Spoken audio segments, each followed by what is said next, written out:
Thank you all for coming this evening for this inaugural Mosse lecture in Tokyo. I'm Sachiko Horiguchi, a director of research here at Temple University Japan campus, or TUJ. I'm excited to welcome all of you here for this Mosse lecture given by distinguished speaker, Dr. Kristin Surak. I'll introduce her a little bit later, but she has a Japan connection as well. So I hope that we can make it a really sort of memorable evening for all of us. So before we start the lecture, I would like Sky Donnick here from the George Mosse Foundation to introduce us to this lecture series so that you will find out what this whole series is about. Thank you.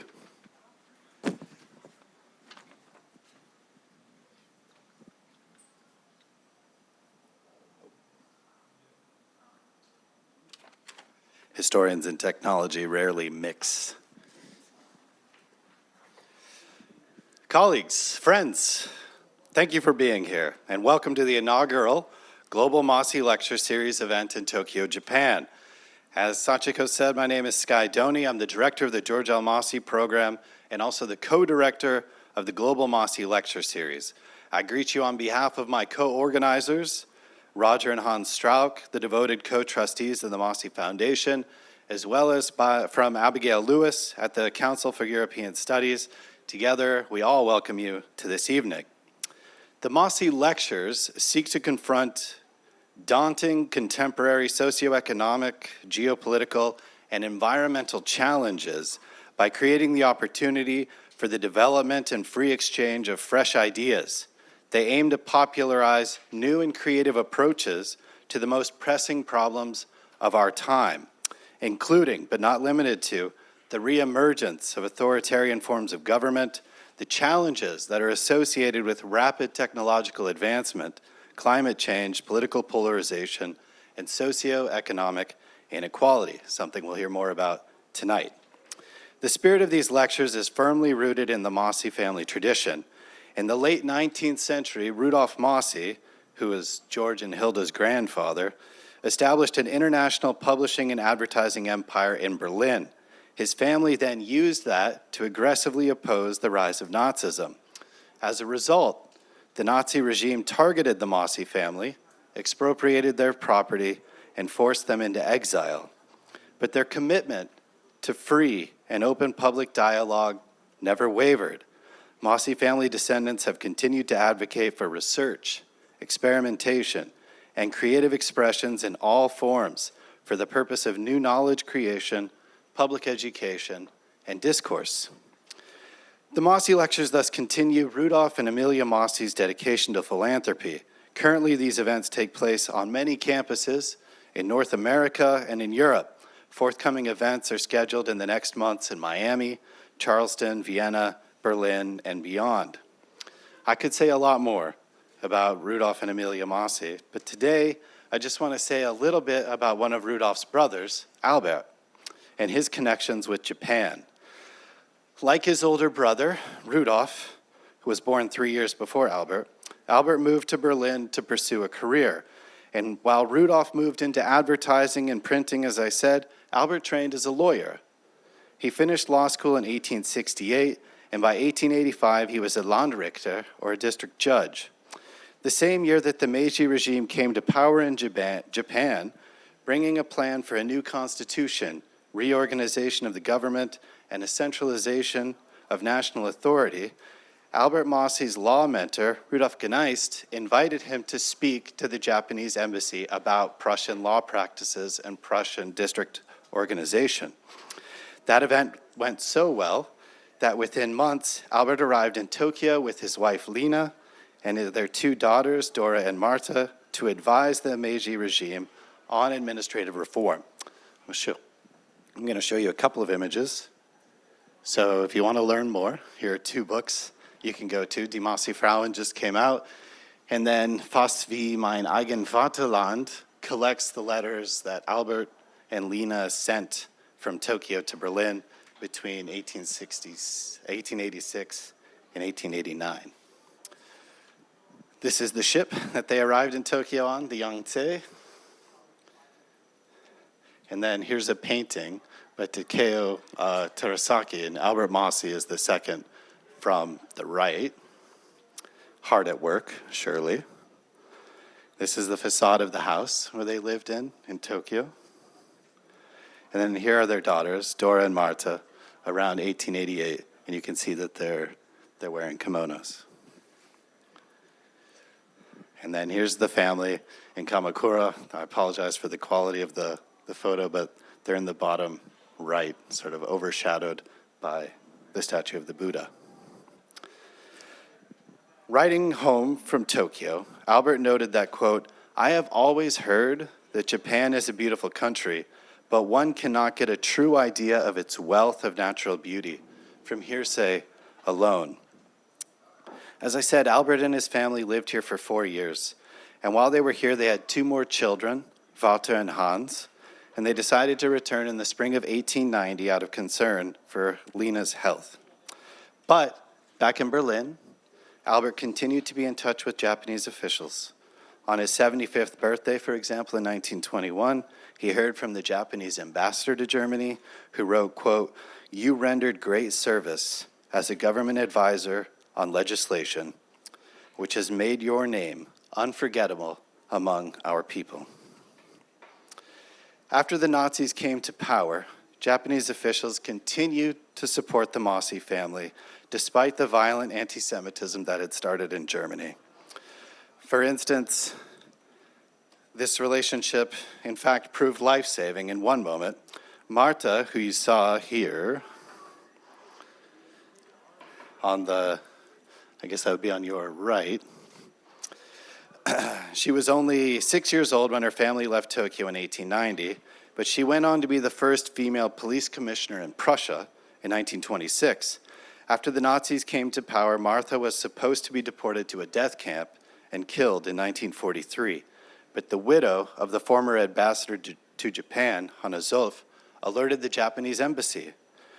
The Japanese intervened to save Martha. Their protest led the SS to designate her as a prominent prisoner, which meant that she was sent to Theresienstadt, where she survived the war.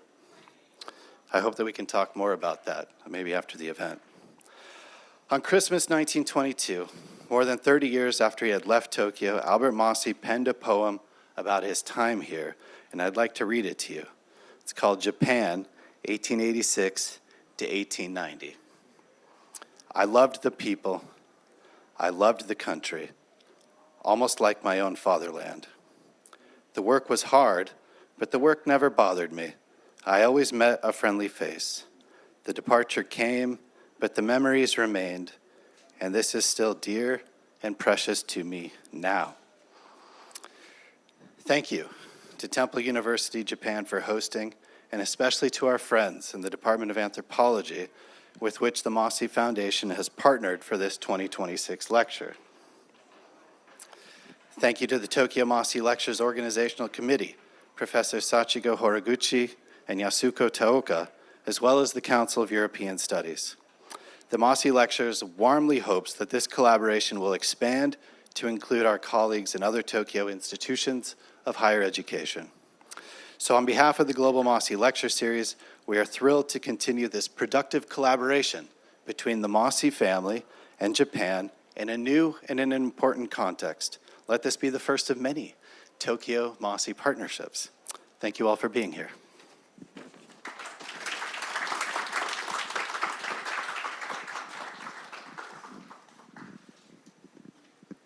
Thank you very much, for Sky, for this wonderful, I think, introduction. Now I would like to introduce our distinguished speaker for this evening, Dr. Kristin Surak. Dr. Surak joined the London School of Economics in 2020, where she currently works as associate professor in sociology. She specializes in the politics of global mobility, which will be the topic of her talk today. But she's also done research on international migration, nationalism, and Japanese politics. All of her works have been translated into over a dozen languages. And her Japan work is on tea ceremony, for those of you who might be interested in visiting her earlier work. Yes, and she publishes in major academic journals and writes for popular outlets as well. So you will probably find her writings in various sources from BBC to London Review of Books. Dr. Surak has held several internationally recognized positions at Princeton University, also Sainsbury Institute for Japanese Arts and Cultures. She was also based at the European University Institute as a Max Weber Fellow, and she's been affiliated as a lifetime fellow of Clare Hall at University of Cambridge in the UK, and has also had affiliations in Japan, including Hitotsubashi University and also Tokyo University of Foreign Studies as well.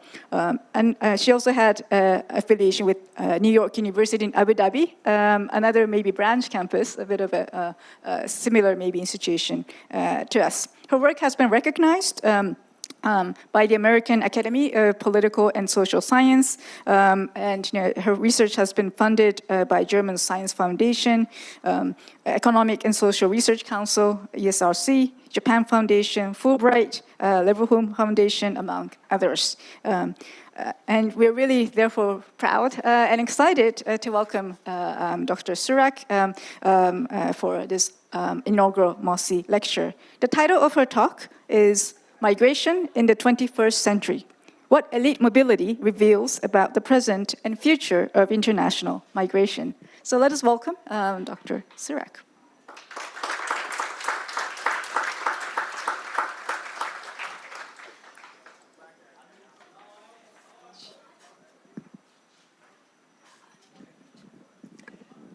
So thank you very much for that wonderful and warm introduction. It's an enormous pleasure to be here to be giving the inaugural George Mosse Lecture on International Migration here in Tokyo. And we've already heard a bit about the Mosse family and its connections to Japan, but I must admit, I was somewhat surprised when I was invited because my work right now is on international elite mobility. But I knew George Mosse's work from my much earlier studies of nationalism, the body, and the Japanese tea ceremony. He was a very fundamental thinker and a very fundamental sort of conceptual guiding point for this earlier work I was doing. And so, his work has been so important to, even today, for studies of nationalism, studies of fascism, studies of gender, studies of the body. So I was very intrigued to see that he wants to, the foundation is funding something on international migration too. But of course, as you will have heard already and seen too, he knew about what that meant himself at a very personal level. When he was forced to flee from Nazi Germany, going through Paris and then the UK, and then finally ending up in the United States. He knew all too well what forced migration meant. So with that in mind, it's really an honor to be asked to give a lecture within this series. And I'll try to do it with the sort of spirit that Mosse used in much of his scholarship. That is to turn things on their head and to look for deeper insights and hidden facets that most people aren't really thinking about. So I'll start off with not the sort of migration that we usually think of. When we think of international migration, we think of people who are really struggling and seeking a better life. But rather, I'll start off with the migration of the wealthiest and really the most privileged people in the world. And I'll use that as a provocation to think about where mobility is going in the 21st century. So just to give a little bit of a kind of orientation point, we'll start off where the wealthiest people are in the world. Where are they from? So if we look at the countries with the greatest number of millionaires, it's sort of hard to see some of the lettering, but we see the US is at the top, followed by China, probably not too terribly surprising, then also France, Japan, very wealthy country still, and Germany. But these aren't the places that are necessarily producing the most millionaires at the highest pace. If we look at the regions of the world that are generating the most growth in new millionaires, we see that they are China, probably not surprising, also India, and the African continent. Basically places in the global south or outside the North Atlantic. we also see, when we break this down by the growth of new millionaires by country, we see the top countries are Saudi Arabia, Kazakhstan, Nigeria, Hong Kong, then followed by China. Basically, people in authoritarian regimes with political unpredictability, and sometimes even making money off the regimes themselves. But I wanted to start off with this, with a few basic global trends in wealth accumulation, because it's not something we usually think about when it comes to tracing international migration. You know, as I said, it's usually we're thinking about people who are worse off than others, who try to improve their lives by crossing a border. Labor migrants, refugees, climate change migrants, traffic workers, right? We don't think about the wealthy and powerful in this space. They're presumed to have a very easy life of it, in all time of it in all facets of life, including cross-border mobility.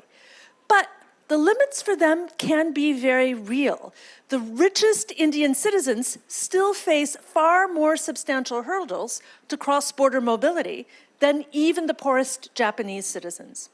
And the wealthy will try to multiply their options also to ensure that everything remains open to them. So wealthy Americans with a very powerful passport will ensure they can always go anywhere they want, whenever they want. So I'll think today about the future of mobility, starting off with this very wealthy population. And I'll do that by looking at this intriguing world of golden passports, or citizenship for sale. That is, you know, this kind of niche subject area, but one that really can open up a lot of understandings about the way globalization really works. So what does this world of golden passports look like? It's sort of niche, but if you ever fly British Airways, you'll come across this in the in-flight advertisement. This is the video that they show before you watch a movie on a British Airways flight. Commonwealth of Dominica, become a citizen of the world. Here are some of the advertisements, global citizen. If you become a citizen in St. Kitts and Nevis, they'll give you a book that says, "To our global citizen, delivering tailor-made solutions to your unique immigration needs has been the focus of our CBI, Citizenship by Investment program, for over 3 decades," you know, et cetera.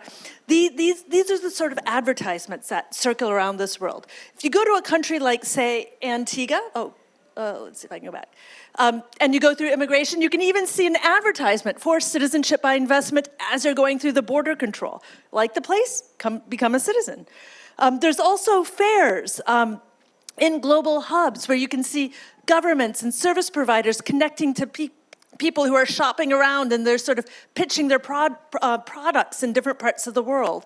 Here, for example, are the key bureaucrats in the Caribbean who are in charge of the citizenship by investment programs, pitching their programs on a stage. And there's even gala events like the Global Citizen Forum. This one was set up in Montenegro on the Adriatic coast, where people like Robert De Niro will pitch citizenship in these countries and the need for global citizens with entrepreneurial skills, you know, that should take charge of the world.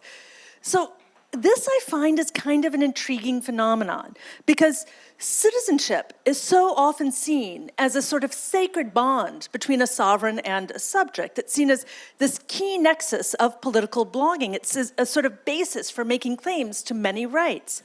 But states are now selling it, and wealthy people are buying it. And looking at and unpacking this world can tell us a lot about this complex layering of global inequalities. It can tell us a lot about just what citizenship is and what it does in a globalized world. So, all right, to go back a couple of steps and to figure out, you know, in case you're kind of wondering, what am I talking about? What's a golden passport? What is the citizenship by investment stuff? Now, it sometimes gets called cash for passports, but it's really not that. And so here it's useful to distinguish what citizenship by investment or golden passports is from 2 neighboring phenomena, namely discretionary economic citizenship and residence by investment visas. So in order to understand citizenship by investment, it's important to see how it's not either of these 2 things. So basically, a sovereign can grant citizenship to whomever it wants in a discretionary manner. So for example, New Zealand decided to make Peter Thiel, founder of PayPal, very wealthy billionaire, made Peter Thiel a citizen after he donated some money to an earthquake relief fund and spent a few days there.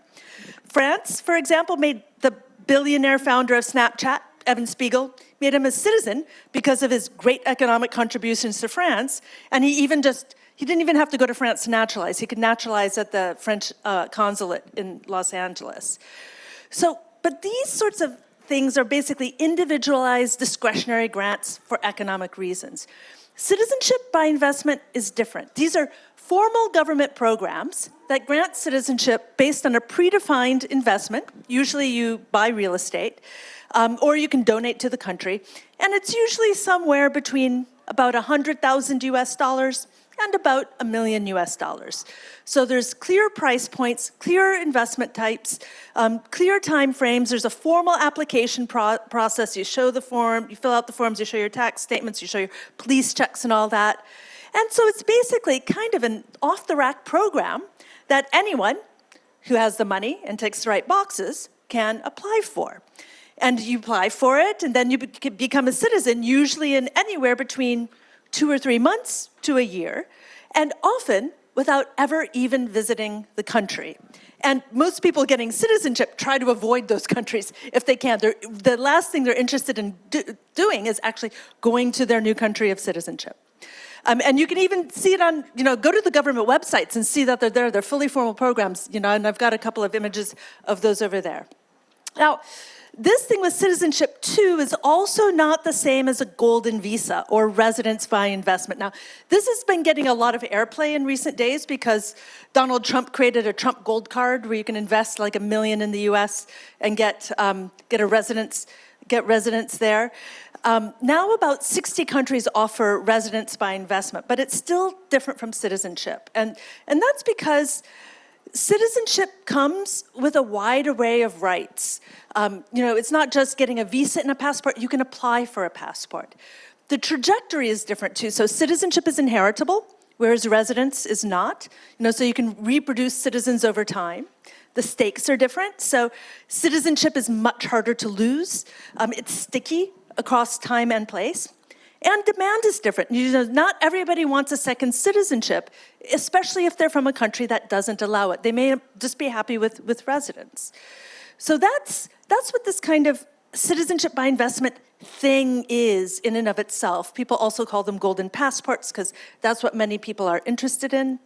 And basically, I've been studying this for over a decade now. I've been to now over 20 countries on 6 continents. I've talked to hundreds and hundreds of people, from the lawyers to the service providers, to the government officials, to the buyers, to the local populations.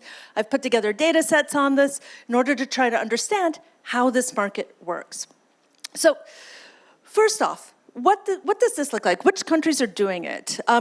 Here you can see countries over the past 10 years that have legal provisions that enable citizenship by investment. And you can see, I won't go into detail here, but you can see they're kind of all over as well. Now, there have been some new countries coming on board and countries also leaving this field, too. So here you can see that the number of countries that are entering this space have really taken off since 2013. Most are former British colonies, most are small islands, see that in the Caribbean and in the Pacific, a little bit Malta and Cyprus in the Mediterranean. But recently, there's been the spread of citizenship by investment in sizable Middle East countries as well. Turkey, Jordan, Egypt, all now have programs. Now, the thing is, so not all countries with a legal provision have what might be considered a thriving scheme or regularly using this. You can have a law on paper that's not used in practice. So if we look at where people are actually naturalizing, you can see where demand and programs really are working. So here you can see the countries with active programs. There's about 5 in the Caribbean, very small islands like St. Kitts, Grenada, Antigua, Dominica. There's a couple in Europe that have recently shut down, like Malta, Cyprus, but those no longer exist.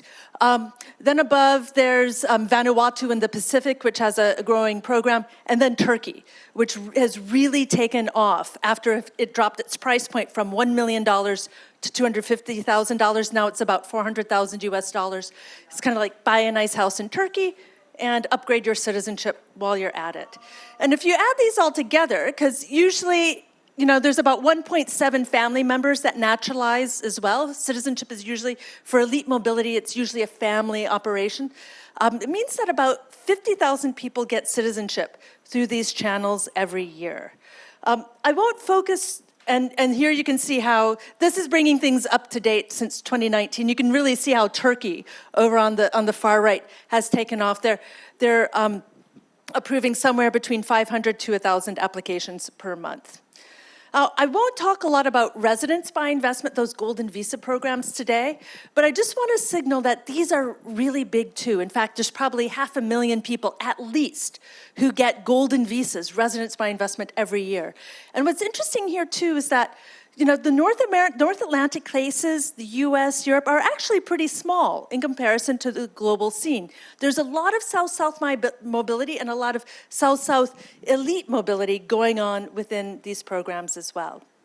But that's not what I'm talking about today. We're going to talk about citizenship and what people are doing with this. So what people are getting is, of course, citizenship, but it's not how we usually think about it. So we often think about citizenship as a relationship between a state and its members. It's about the rights that people get in a country.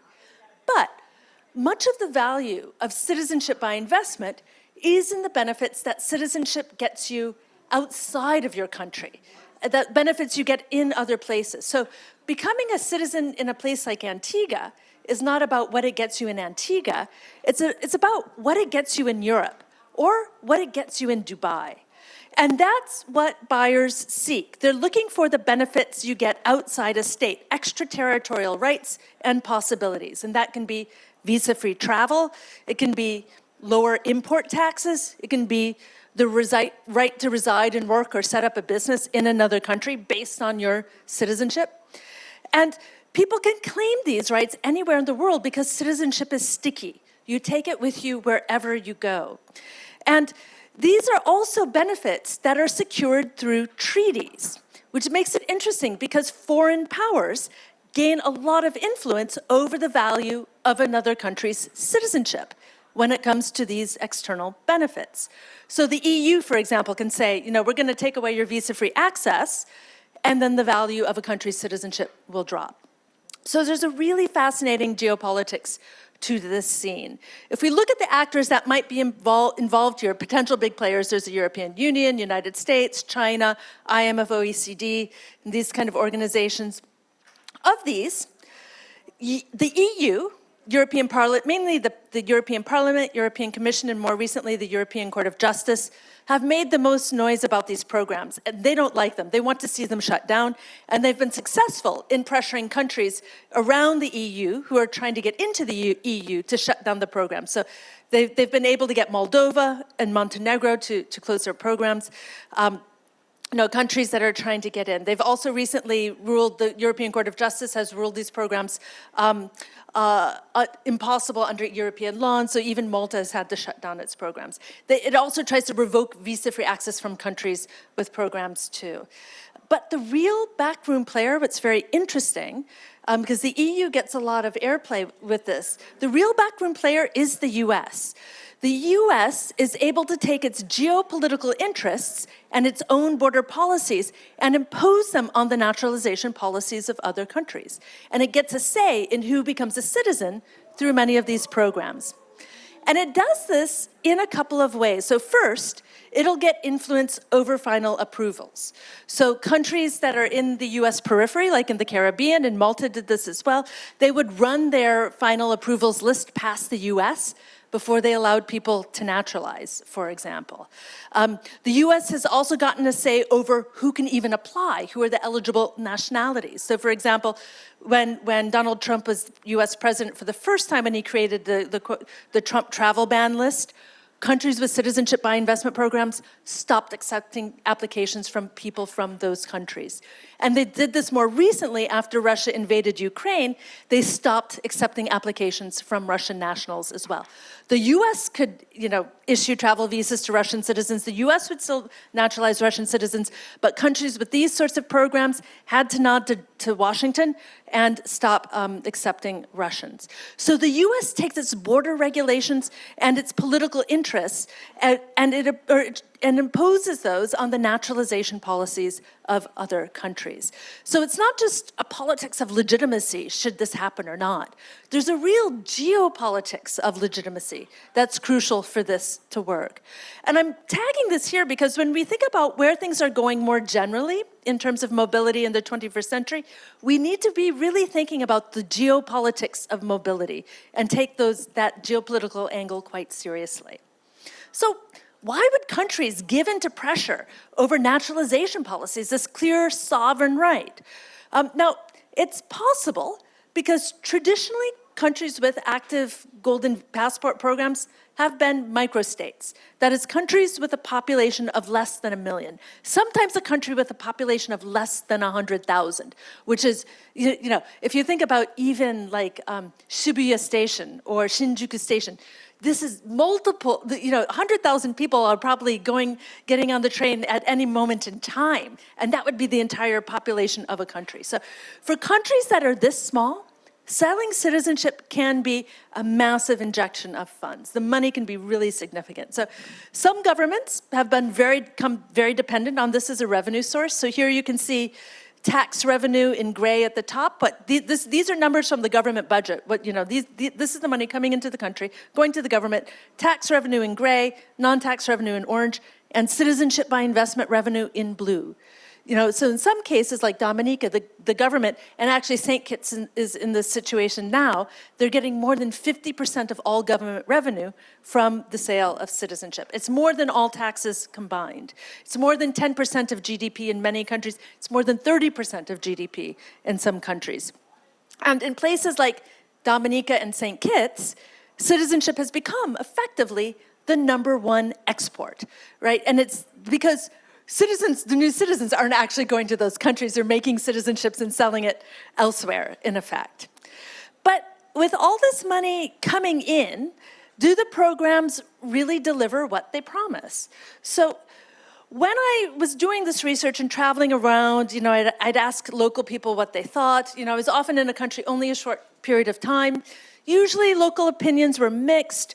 Usually how they aligned on the political spectrum, if they supported the government in power, if they supported the government in opposition, kind of determined opinion in a lot of places. But usually people would raise questions about where the money was going. And they would do that for pretty good reasons. Now, sometimes, swank tourist resorts get built and that can generate some local employment.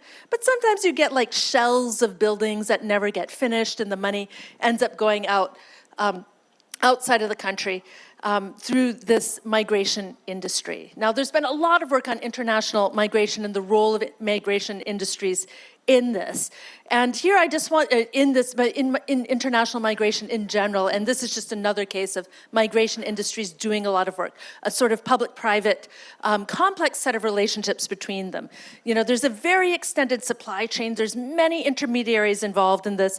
Even people naturalizing sometimes don't know that there's a huge chain of intermediaries connected across country borders that are making this possible. And here, these intermediaries, while they're making country borders very flat for the buyers, they're using those country borders at the same time to protect themselves from any kind of legal application of the law, should they be doing anything dodgy or playing in the gray.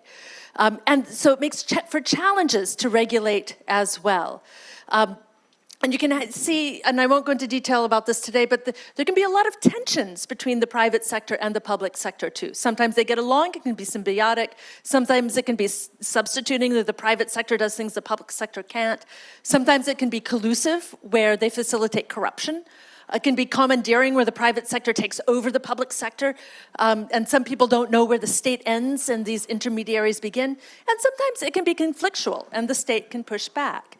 Now, I raise this too, because when we think about where mobility is going in the 21st century, we have to think about these complex power plays between the public and private as well.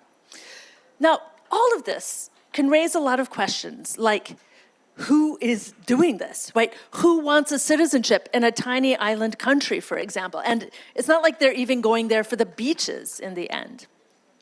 So if we look at who's naturalizing through these programs, we can see that most of demand comes from, oh gosh, my computer just froze. Oh, here we go. comes from about three main regions. Basically, here you can see in lighter blue is China, with darker blue above it is the rest of Asia. Then there's Russia and former Soviet states in green, channeling to different places, whether it's in the Eastern Caribbean or sort of Europe and the Pacific. Above that is Middle East and North Africa in pink. And then, interestingly, above that is this yellow set of Anglophone countries, which are mainly US citizens who are getting interested in these programs as well. So what are they looking for when they're going for this? Why would a Vietnamese businesswoman want citizenship in Antigua? And here I'll just flag that it's usually not tax evasion. A lot of people ask me about that. It might be. But many of these people are from places where governments aren't very effective in collecting taxes in the first place. So when I went around and interviewed people, and I came across four main motives. Now, the first was present mobility now, visa-free travel. Would be somebody like a tech entrepreneur with a PhD who came from Pakistan, who is living in Dubai, making very good money, needed to travel to work for his work, but he could only go to about 35 countries visa-free. He couldn't get on a plane. If he had a business meeting, he couldn't get on a plane the next day and go to it. He would have to, send his passport in and, wait months to get a visa. As one person I interviewed said, I want to be able to travel or live wherever I want without worrying about the visa. And this is an interviewee who pushed back on me a lot. She was like, you don't understand because you've got a good passport. It was very, very, very real for her. Now, there's some interesting variations within this. Sometimes people with good passports seek out alternative mobility options due to geopolitics. So sometimes US citizens who might be afraid of getting kidnapped or going into parts of the world where US military has done various things and people aren't very happy with Uncle Sam, they'll get one as a safety possibility, where it's seen as though there's less of a kidnapping threat, for example. Sometimes it means being able to stay where you are. So, for example, there's a number of Venezuelan oil engineers in the Gulf states. And for a long time, Venezuela wasn't renewing passports, but these people needed to have a passport to put their work permit in. So as a work expense, they would get citizenship elsewhere so that they could continue being where they were. So there's a lot of interesting twists into what mobility can mean, but it's not necessarily about moving to the country where one has naturalized. It can also be about future mobility, sort of a plan B. What's Xi Jinping going to do next? What's Erdogan going to do next? What's Donald Trump going to do next? So as one interviewee told me, in an authoritarian regime, the key thing is to retain flexibility. So these are people who start looking for an exit option, something just in case. And interesting here, the big growth market right now is US citizens. There are now these waves of quote unquote Armageddon Americans who want an exit option from the US. Now, mostly, these people aren't looking to move immediately. They're just trying to hedge risks. They may be compensating for having a weak citizenship, or they may be multiplying their options just in case for the future. And this part of the market is really growing. People who see this just as a plan B to have just in case. Now, some people look for lifestyle options. They'll say, I'm doing it for the children. I grew up with a bad passport, and I want my children to have a better life. It could also be things like naturalize in Malta to have access to your Swiss doctors whenever you need them. So, for example, one young adult I spoke to said, there's an unspoken hierarchy in employment. He was from East Asia, and he was based in Europe. He said, and my parents have been adamant on my employability, he was thinking about how he would get a job in the European market as an East Asian person. He was wealthy, but his family wanted him to work, and he was thinking about working in Europe. Now, there's some interesting leveraging possibilities here, too. Sometimes people will get citizenship in another country in order to try to get residence in the US or residence in Europe as well. But within all this, it's usually not about status. People aren't usually bragging about their investor citizenships in the same way they might if they have a golden visa in a very, very wealthy country. And then the final set of reasons people gave would be business benefits, whether it's reducing import taxes, or it could be dealing with banking issues, it could be about getting lines of credit. The opportunities for doing business internationally often depend on your own nationality. So as one interviewee I spoke to said, if you're doing business between the EU and Malta and the Middle East, it just makes your life easier if you're holding a European passport. Now, important too is that here it's not always all about getting into the West. Iranians in Dubai can have a challenging time of opening a bank account due to US sanctions, for example. And I think the most interesting twist within this too is that sometimes it's beneficial to be foreign at home.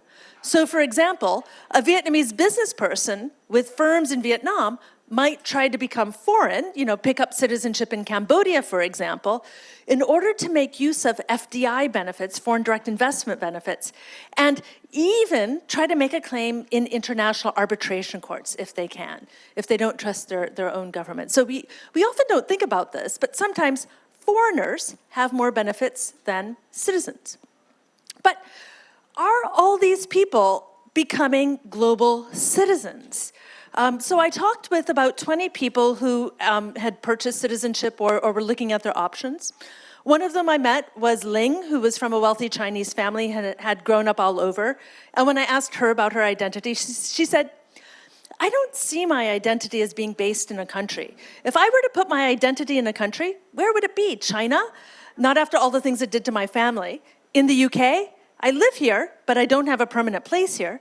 And now I'm from, and she gave the name of her, her new country, this country in the Caribbean, too. And she said, what was interesting, she said her British friends were always very suspicious of this. But as she explained, they don't need to think about citizenship issues. If I had a British passport, I wouldn't think about them either. So she's speaking really to this sort of hierarchy of possibilities that's channeled by the citizenship that she has. Ji-hoon was another naturalizer whom I met. Now, he didn't identify much with Korea. He had grown up in many places. He said, for me, Korea is just another country. I feel attached to people there, but I don't feel attached to the country itself. Or Robert, an American who had lived outside of the US for many decades, finally renounced his citizenship, said, I feel American, but I'm not American, and it doesn't bother me. It doesn't bother me to have renounced my passport because a passport is just an ID. When I asked him, he had become a citizen of St. Kitts. When I asked him if he feels Kittitian, he said, well, Kittitian people like to play. And it was interesting because he actually mispronounced Kittitian. He said Kittian. Kittitian people like to play. They tease each other, which is something I like doing too. I realize we all have that in common. But when you think about this, this is actually kind of a thin basis of national belonging. This thin sense, we all kind of like to tease. But for a person who travels to this country only to renew his passport, it's hard to expect there would be much more in terms of identity connections. So, with all these people I spoke to, what was interesting was that no one thought of them as a global citizen. When I would ask about it, they were all very suspicious of the term global citizen.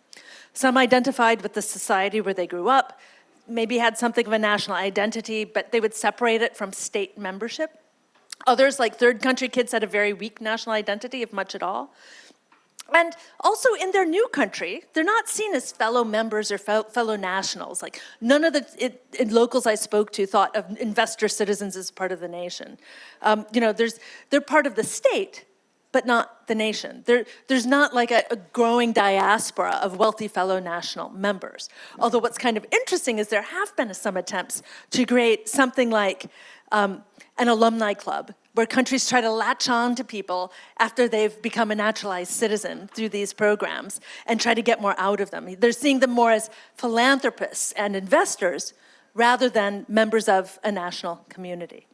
Now, overall, what we see here is a thinning of national identity. We see a movement in the other direction of what Mosse was tracing when he was very worryingly picking up the thickening of national identities. Here we see them really thinning. So what's the upshot? What can we learn from this world of golden passports when we consider where we're going in terms of membership and mobility in the 21st century? So first off, some sort of points I think that can be drawn out. One, first off, concerning mobility.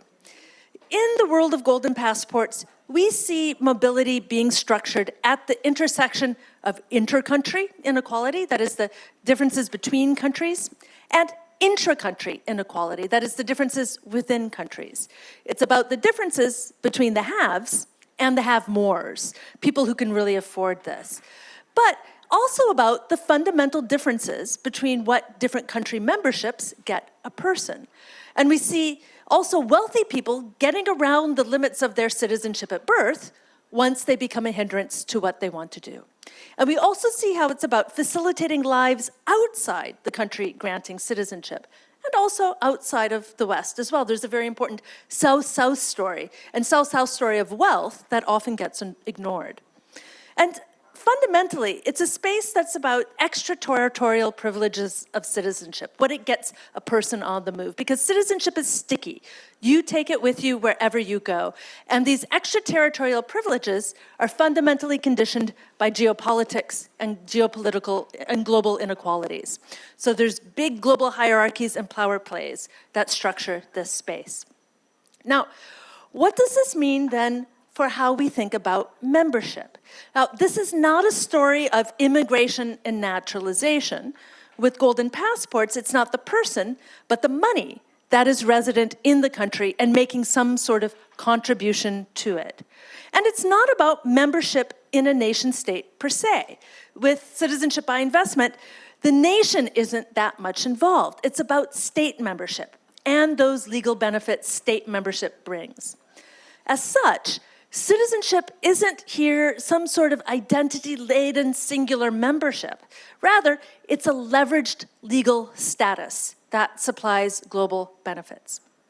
So if we then spread out to think about mobility and membership in the 20th century, from this admittedly somewhat niche set of people, first off, we see a world that's moved from what scholars used to study in terms of immigration or even international migration. It's a world that's really fundamentally about mobility, where that time element can be very flexible, and that membership element can be very flexible as well.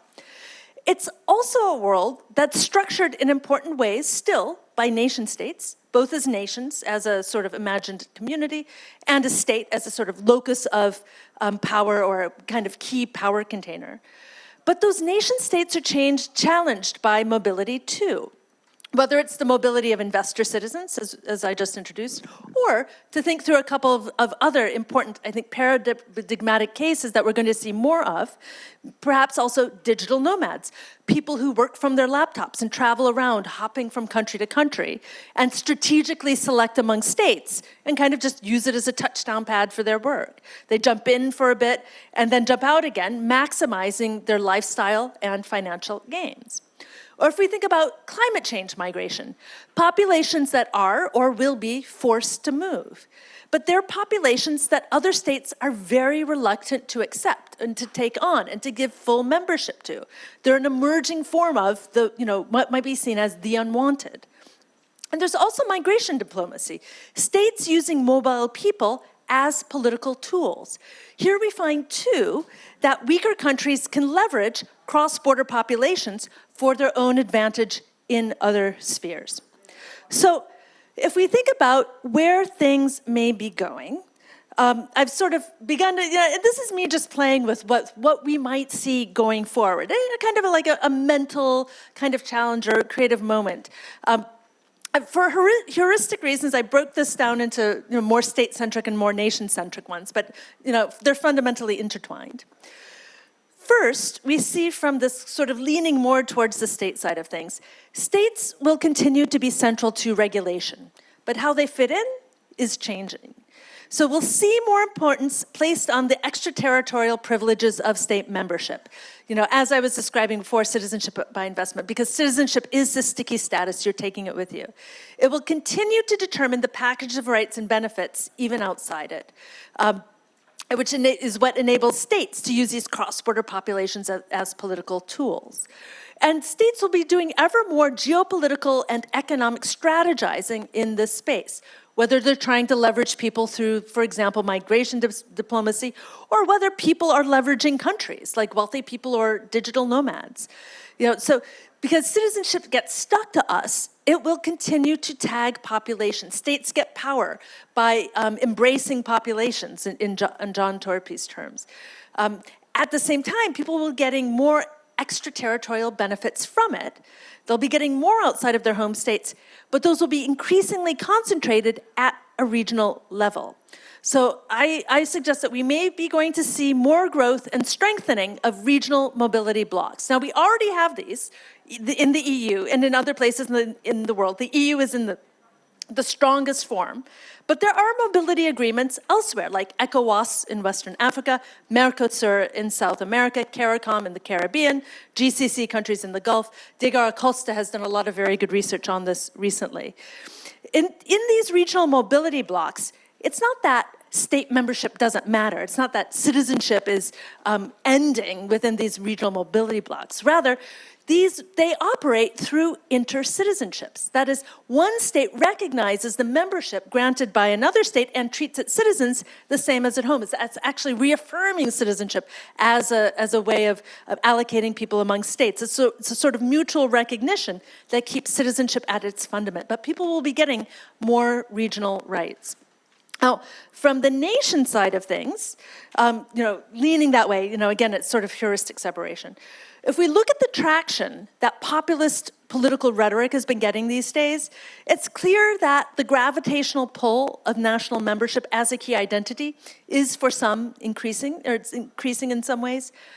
But national identity is also thinning in some ways too, especially at the very, very top of the class hierarchy. So for those at the very top of the economic ladder, national identity is overall less important than their economic power and their political power, right? They're not global citizens, but maybe a global capitalist class of digital nomads or super wealthy. And we're going to see more of this too, growing out of short-term jumping between countries by elites. They can leverage digital nomad programs and the like, or simply leverage their tourist visas to move around peripatetically. But we'll also see an increase in its counterpart, more quote-unquote long-term temporary populations, like low-paid temporary migrant workers, quote-unquote guest workers, who live in a place but are unlikely to become citizens, even if they're there for a very long time. So we'll have both these sort of short-term jumping nomads, but also long-term, quote-unquote, temporary or permanently excluded populations. And climate change migration may end up here too. But the upshot across the board is increasing global gentrification. People are moving not only to better their own prospects and close inequality gaps, they're also moving where they're the widest. Upper middle classes are moving to poorer places. Wealthy Americans are moving to Mexico because they get more bang for the buck in a more comfortable lifestyle there. People are moving to leverage those wide gaps for their personal benefit. So finally, two developments to think about as we go forward, or maybe one development and one pure speculation that is, completely unthought through by me at this point in time. But I'll throw it out because I think it's an interesting point of discussion, and I think that that's really what George Mosse wanted with his lecture series. So first, biometrics. Cementing these changes into place is the increasing use of biometrics to tag people and attach them to states. States gain power and resources by grasping onto populations. But the reliance on biometrics means that it will become harder and harder to change that tag over time. Our histories and our opportunities will be more tightly stuck to us and read off of our retinas. Which leads to my further speculation about the future. So looking at this space and how it's shifting leads me to wonder whether we aren't moving away from a system that's structured by nation states in this kind of late 20th century format to one that might have more clearly imperial contours. All right, and thinking through what this means, and here I'm really just playing with ideas, could be perhaps something more reminiscent of the ways that things worked in, say, the Ottoman Empire of the late 19th and early 20th century. So the Ottomans, for example, had an imperial system rather than a nation-state style one. It was one developed to deal with a multi-ethnic, multi-religious, complex empire. So in kind of very broad and oversimplified terms, things were streamlined by religious community, as well as which state a person was tagged to. So what rights a person had, what courts they could access, what they could do was determined by their religion and where they quote unquote belonged, whether it was Greece or Russia or Armenia, wherever. One could even buy these different statuses in order to try to access different kinds of courts within the same imperial system. Now, I'm oversimplifying, but what's interesting to think through with the Ottomans is that it's not a nation-state style system as well. It doesn't have the same homogenizing thrust.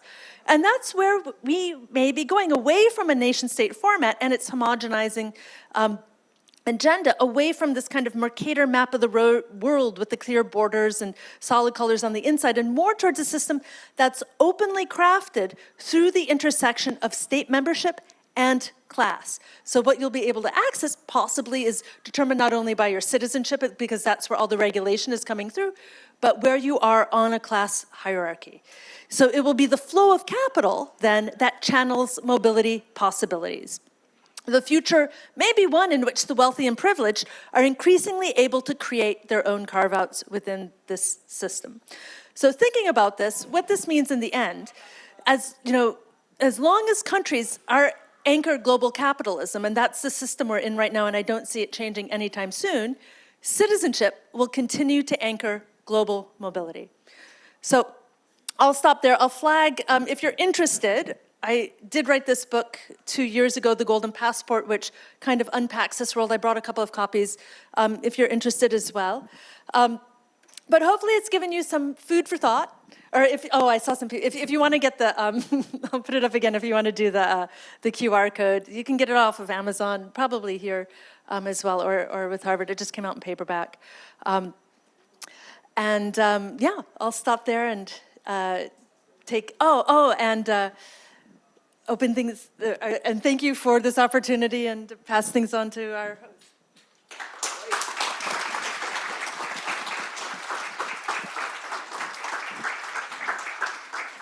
Thank you very much, Dr. Surak, for the excellent sort of talk. Very thought-provoking. I think most of us here are somewhat mobile, and I think it really got us thinking about mobility, reimagining nation-state, what it means to be a citizen in this world. So now I'd like to welcome our commentator, Professor Gracia Liu-Farrer from the Graduate School of Asia-Pacific Studies at Waseda University.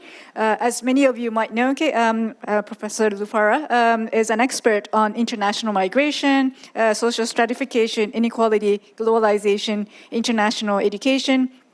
She's well known for her book, which is in my reading list for my courses, called Immigrant Japan, Mobility and Belonging in an Ethno-Nationalist Society. So let's welcome Professor Farrer for comments.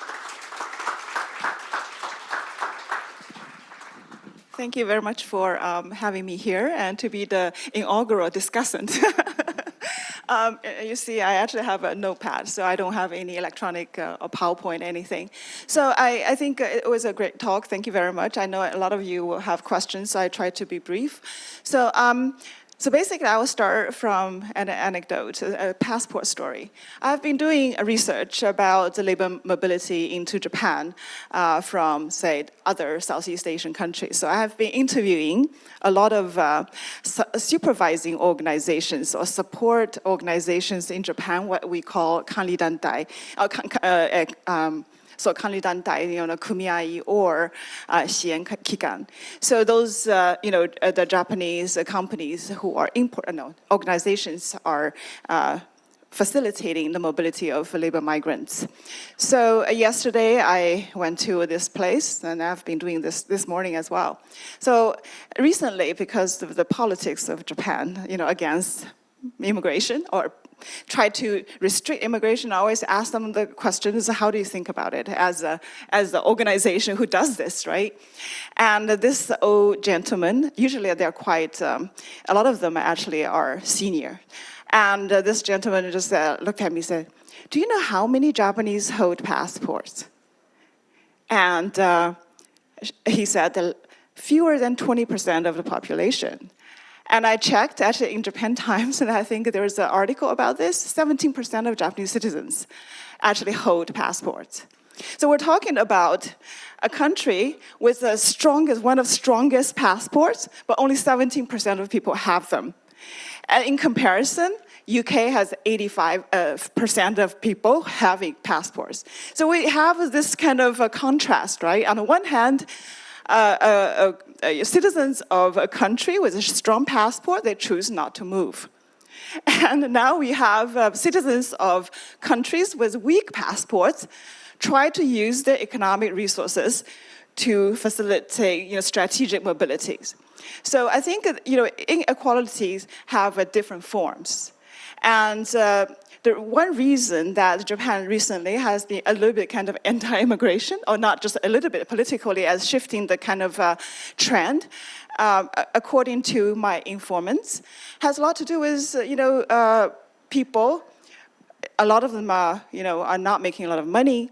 And they were, because some of them are old, as I see, a lot of seniors, retirees, they have like 50, 60,000 yen a month pension, and they cannot go anywhere because the decline of passport owning rate in Japan had a lot to do with the cheap yen and difficulty to actually go overseas.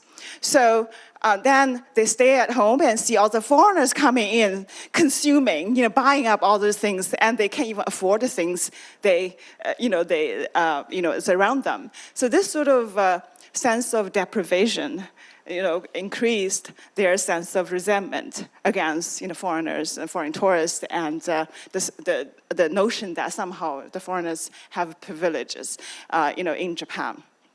So really, what I think Professor Surak just presented really reminded me of this changing landscape of inequality. So the poor in the rich country with a strong passport do not move, and the rich in countries with a weak passport, can actually move. So I think this kind of like opposing stances, in a sense, the former, basically ties their security, existential security, with immobility. The latter, do the opposite, right? So for them, the economic opportunities and existential security is actually tied to the ability to move. So that, I think that's the one reason why they have all these passports. So I think that basically, first of all, I want to congratulate Professor Surak for this amazing research. And I think when she was doing this research, we actually had a conversation. I think the reason she talked to me was because over 10 years ago, I did research about the Chinese rich migration. And at that time, it was around 2011 and 2012. I interpreted that kind of migration as a conspicuous consumption. At that time, Chinese economy was booming. They're complaining about air pollution and really bad education for children, et cetera, et cetera. So, but also Xi Jinping was stepping in. They were a little bit worried about the political threat. So some of them were doing this migration into the U.S. and Australia. So we had a conversation, and I interviewed about like 17 or 20 people. And you interviewed like 500. You went to over 20 countries. And I really have a lot of respect for that, because I found interviewing rich people very challenging. To be very honest, I would rather talking to migrant workers than very rich people and migration agents. And they're not very... I don't have a lot of emotional resonance with them to make it that way. So I think it's a great accomplishment. And so the data is just amazing. And this is the one thing I think not a lot of people can do what you have done. But the other thing is also the insights that's truly valuable. First of all, I think this form of mobility is really kind of reverse our imagination about international migration. First of all, a lot of people traditionally think people move to get money, right? So your mobility is for economic resources. Here you reversed.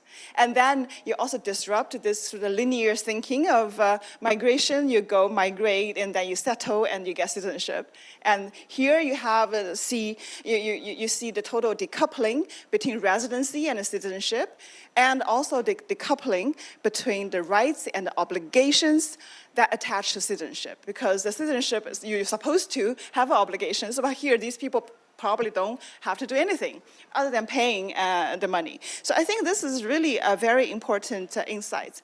And also the kind of study reminds me of how inequality can have different forms. I think the different combinations of inequality and mobility, and Hans de Haas, the famous aspiration and capability model person, actually talked about there are four kinds of mobility, immobility: involuntary immobility, voluntary immobility, and kind of involuntary mobility and voluntary mobility. Involuntary immobility is like you want to move, you can't. And the voluntary immobility, a lot of Japanese people, they're not thinking of moving. And involuntary mobility are forced, displaced people. And voluntary mobility, a lot of us, right? However, when you think of all that sort of aspirations or motivations, what is voluntary, what is involuntary? A very fuzzy. A lot of Japanese people don't move, don't get a passport because they can't afford it, right? They do not even contemplate going to Hawaii, or as they did in 1990s or 1980s. So a lot of that, I think there's a very blurred distinction between voluntary and involuntary, and also for your subjects as well. A lot of them are really like politically feeling like threatened, and so is it really voluntary or involuntary? Yes, they have economic resources, but the mobility oftentimes is really under a particular circumstances. So I think that these sort of categories are very blurred, and this actually reminds me of what actually recently Japanese migration policy has been tightened against. That's the investment migration. They have raised the standard of investment visa to now 30 million yen in order to open a company in Japan and hiring a full-time, like a Japanese foreign resident or a citizen. But this kind of policy has to do with the fact that a lot of, particularly Chinese citizens, are coming to Japan, right? There's this book called Junichi Renri, like running to Japan, and about this kind of wealthy or at least upper middle class Chinese coming to Japan to buy a house and try to go to Karuizawa. And so this is also, I think, one strand of kind of rich migration. They don't have citizenship. They don't even have a secure status here, but they try to come here to stay. So I think it's almost mirror image of those people who go get a citizenship but not staying. So, but I think they are kind of same people, right? In a sense, what actually these kind of trends remind me is that now a lot of people with resources can spread their life globally according to their functional needs. So this is really, we are talking about a crust of people who are able to do that, but rest of us probably can't, right? So there's this kind of, really, as Professor Surak mentioned, this class differentiation in mobility, I think is more salient than any time. So I think I'm going to wrap up here. Just a couple of questions. Future studies. I would think one is, I think what triggers my thinking is that I think it would be really worthwhile to see how the sort of citizenship purchases actually influenced local life in the long run, right? And how that actually affects local social kind of life. And some people probably will stay there and all that sort of social economic life. The second is really political. And I think a lot of the citizenship, their values have to do with the ability to move or some sort of legal privileges, right? But those states are relatively weak. The legal privileges and the mobility rights are contingent upon a lot of bilateral or multilateral agreements. So it's a very kind of precarious in a sense. I wonder how that actually would affect the landscape, or affect this sort of business. Then more importantly, with a lot of Russian Chinese purchasing half of the citizenship, right? And I wonder how that would actually affect international relations and geopolitics in the long run. So that could be strategic, right? You have citizens being in that Caribbean country. It could be militarily strategic, right? So a lot of that could also have ramification politically. So I think it's really a great kind of study. I'm sure there are a lot of kind of remaining stories that we can research into. And so I will stop here. And it's a wonderful research project. Thank you.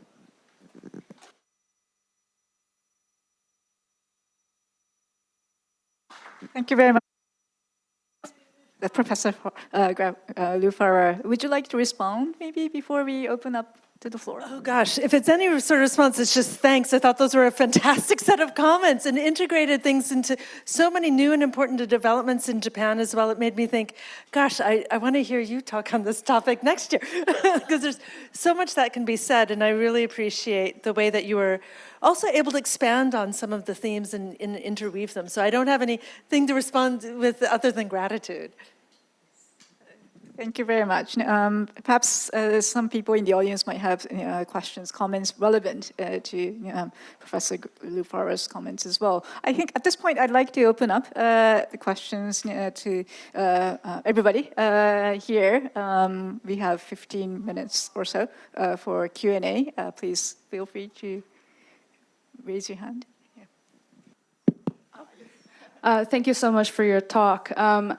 I have a question about the question about authorities that is involved in determining mobility. So I think what struck me the most is the significance of money in sort of how these mobilities are achieved, whatever mobility means, whether it involves physical or non-physical movement. But then another thing I think that's really revealing is the conspicuous sort of presence of nation state as this having monopoly over a legitimate movement, which is also has been sort of explored in those studies of history of passport, for example, like John Torpey that you cited during your talk. And I was wondering, given that the ways in which mobility is exclusively managed and legitimized by nation state, that is a very recent phenomena in, say, the last century or so.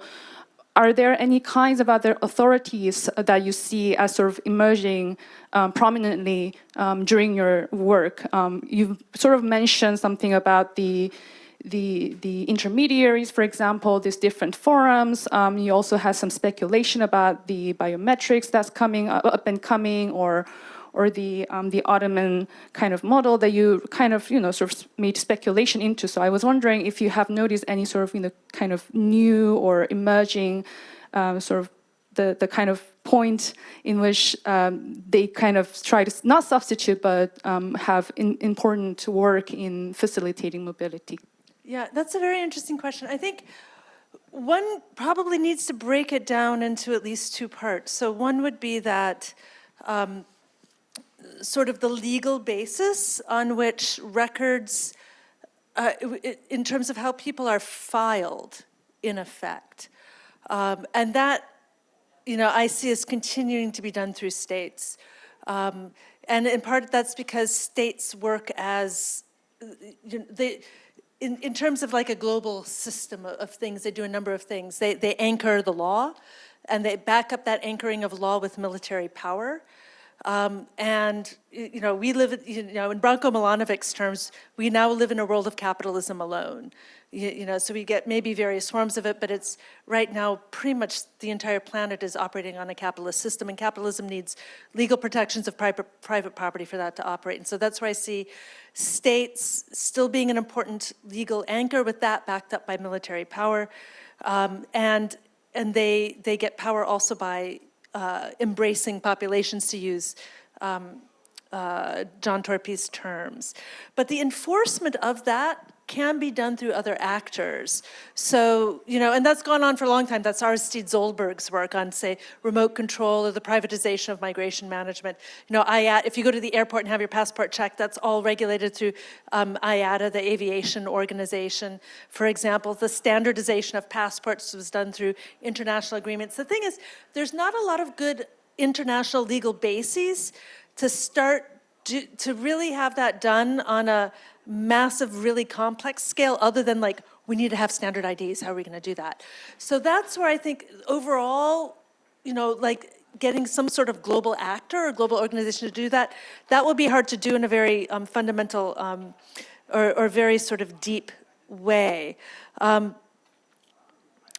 Yeah, I had another thought on that, but I'll try to, oh yeah, I mean, the other side of that is, sometimes these forms of standardizations also come through global hegemonic power plays. So when you go through immigration in a number of countries, you'll be getting sort of different kinds of biometric scans. A lot of times those are machines designed and produced and given to countries by the United States, because the United States wants that information too. And so sometimes, then that's also, there you have the possibility for sort of regional blocks or kind of coordinating things in a way that doesn't happen hegemonically or doesn't happen in a standardized way at a global level. Thank you, Kristin. On the issue of mobility, since you're based at the London School of Economics and there's a certain amount of revisionism going on about Brexit at the moment, I was just wondering if you could give us your perspective on the extent to which that's been driven by a loss of mobility. I'm not entirely sure if that is the case. There is this very interesting story about the current Prime Minister of Canada, of course, Mark Carney, who was the Governor of the Bank of England at the time, and when Brexit happened, he walked over to the Irish embassy and I'm Irish, so he took out Irish citizenship. But I was just wondering if you could give us your perspective on the mobility issues there and the extent to which it's impacting the people in the UK. Thank you. Yeah, I mean, there was a lot. Apparently, the day after the Brexit vote went through, the Google measurements were off the charts for people Googling, what is Brexit? So I'm not sure people knew what they were really getting into. I think there's, the quality of the news and engagement with the depths of policies, I find very weak in the UK in general. But yeah, I think the economic impact is definitely hitting. It's hard, I think, for everyday people to separate it from the impact of COVID, but it's felt. I live in London though, which is always a Remain area as well. So. One thing that did happen, though, was the power of the UK passport dropped enormously once it lost EU citizenship rights, which is basically a form of inter-citizenships. There's a legal scholar, Dmitry Kolchanov, who's written on that a lot recently, drawing on earlier work by a conservative legal scholar called Dicey. But the UK passport is worth just simply much less now. Hence, people standing in queues at the Irish embassies, who have an Irish grandparent and can pick up EU citizenship. Thank you very much for a very interesting presentation. I am particularly inspired by the last slide you're mentioning about the metaphor of empire. And the reason why I'm interested because I think my understanding is that you're trying to relate into regional blocks and the metaphor of empire. And my question is, I want to know what you think as qualitatively different elements between so-called the old Ottoman and the new Ottoman. Oh, you mean like Erdogan's use of new Ottomanism as a... Yeah. So you use the metaphor to describe the future direction, and you use the past form of the empire. So I just want to know whether there are something qualitatively different elements in this metaphor of empire, because I'm very inspired by this. Okay, yeah, thank you for the question. I suppose in terms of what I was doing in thinking through the Ottoman Millet system, it was less metaphorical and more sort of playing with something that really happened in history at a particular point in time that was really used to try to organize complex populations in a multi-ethnic, multi-religious empire with multiple legal systems and all that. And that really existed, and so I was sort of using that as a provocation to play with. But I think what Erdogan, as president of Turkey, uses in terms of new Ottomanism really is much more metaphorical and much more a catchphrase that he's using to project a certain form of power or a certain form of regional importance and to claim a particular space, leveraging in between other sorts of very important power blocks as well. So in that sense, I think we're kind of, I'm talking about something a little bit different than what Erdogan uses when he's engaging in those. I can just add on this because Gracia talked about Japanese passport and reminds of me the emergence of the East Asian empire as Japanese passport is like Ottoman-like. So I was imagining that whether you are imagining that kind of multipolar empires, the emergence of that kind of new types of empires in the world, and that was my idea goes. Yeah, so I think in terms of looking at the history of the world is a history of empire and imperialism. Nation states are, have coexisted with empire and imperialism, and they've become sort of hegemonic in the second half of the 20th century, and they may be on the decline as well.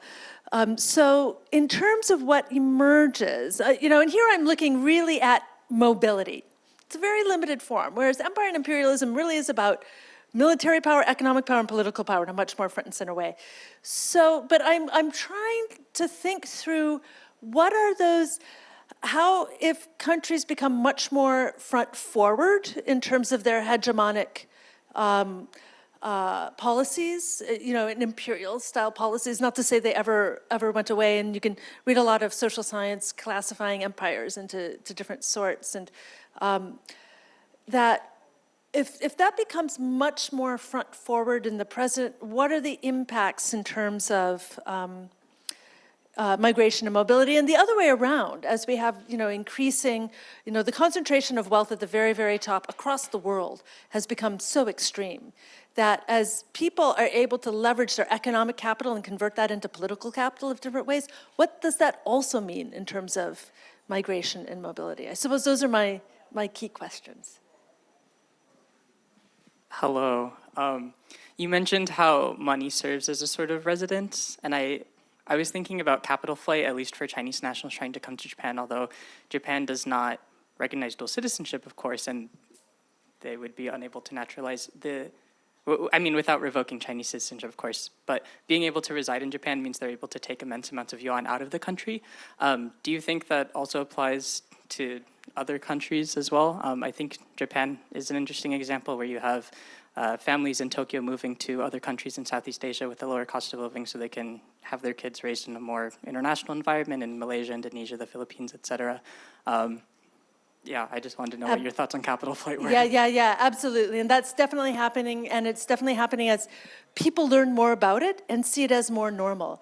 I think COVID had a big impact because it made it possible to do a lot more things online, and people were taken out of the physical systems in which they were usually, and it made that thing of work from home, do other things from home, and then that question of where do we do our home thing now really opened up for a lot of people. So that is a big trend, and it's one in which middle classes and upper middle classes are moving to, developing countries and leveraging those differentials to get kind of an upper class style life with all the help that they want, and that's definitely a trend that will continue to grow. Thank you so much for a very thought-provoking talk. My question is very simple, but it might be hard to answer, but who's winning and who's losing? I don't really see the dynamics. So, one can always ask that about various populations. So, I think very wealthy people across the world, could be said to be winning. Why not? In terms of thinking about what Professor Liu-Farrer was described in recent developments in Japan, my impression, for example, here is that it's gotten a lot tougher. Prices are rising, wages aren't. The fact that 17% of Japanese people have passports, I'm absolutely flabbergasted by that. I'm so shocked. And I think it says a lot about the sorts of fears that have led to, for example, the outcomes in the most recent elections. So, yeah, I mean, but so that question can be answered in so many different ways. Do you mean the local populations of the places that are buying citizenship? Do you mean like the, workers who are, going abroad in order to try to make more money to send home in order to build a better life for, for their kids and all of that? It's very hard to say, but at least, and then you could throw in climate change and on all of that, which just makes me happy to be as old as I am, so I don't have to deal with as many of the consequences as other people in the future, in which case we're all probably losing. So yeah, I don't know. It depends on the weather, I think. Thank you so much for your presentation. I was very struck by how your informants answered to your question about global citizenship. I'm wondering if you could talk a little bit about how your informants perceived what global citizenship meant, how they define it. Did you talk to them about how you thought about it, or just I'm very intrigued because, global citizenship, like in higher ed, like we kind of say, yes, we are cultivating a sense of global citizenship here and there. And I thought, you talked about the thinning down of this national identity as part of it, but when we think about citizenship, we relate to all sort of layers of legality, the way you talked about it. So I thought they would at least relate to that part of citizenship when you think about global citizenship, but they didn't seem to kind of even. So I'm curious. Yeah, it's a good question. Usually when I did these interviews, I was asking about a huge range of things, like how did you decide on the country, what was the process like, all that. So when I would ask about the global citizenship questions and those identity questions, it was often more towards the end. And if I had a whole hour on global citizenship and what's your identity and I could probably get into a lot of details. But usually the way I asked it was, do you think of yourself as a global citizen? And I didn't define it. I left it to them to see what it invoked in their head. The thing is, in this space, all those service providers, they all are saying global citizens. We're creating global citizens. We're selling global citizens. So they might be thinking about that through that lens when I ask them. But yeah, usually it would be like, be like, so are you a global citizen? They'd be like, no, it's a really heavy term. No, I'm really just living my life. I think they would. One person said that global citizen sounds to me like people who ride bicycles and eat organic food or doing something healthy for the world, something like that. He said, I don't really do that. So I think that's what they might be kind of reacting to. But it was mainly that they're being told they're global citizens. Do they think of themselves? And usually, no.